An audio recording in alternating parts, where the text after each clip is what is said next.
Hey everyone, on this video I'm going to show you how to properly adjust your clutch cable.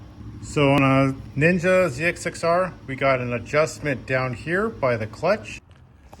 We also have an adjuster right here at the clutch perch. So for starters, let's say you replace this clutch cable.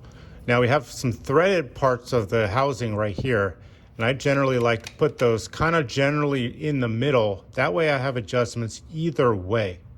So we're going to set this in the middle for now, and then we're going to see what the adjustment feels like here.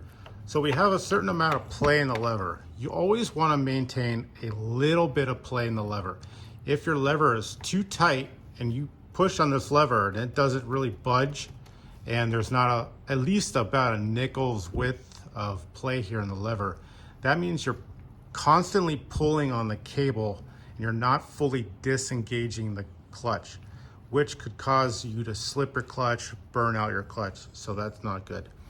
So knowing that the cable is around the middle adjustment on the other end, I'm gonna adjust this adjuster right here out till I have the right amount of play. So see, I have a little bit of play. So that's about where you want it.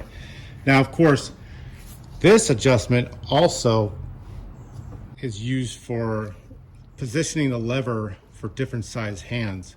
So if you have more play in your clutch lever, that's okay. If you have small hands and you need the clutch lever closer, so that's okay. This is fine. We just got to make sure it's not too tight. So knowing that the lever is good at the clutch perch, I'm going to go ahead and take two 12mm wrenches and go ahead and tighten these nuts onto this bracket right here so that that doesn't move. I'll go ahead and slide the boot back up and we're good to go on this end. So knowing the other side is good, I can proceed to getting this adjusted exactly where I like it. So let's just say I like it right about there. And you want to make sure that this tab right here is intact and it's holding this piece from spinning on its own. So you don't want that to just change position while you're riding, because it'll also change your friction point, which could really screw you up on the road if you're not expecting it. So we're good on this end, we're good on the other end, we're good to go. Thanks for watching.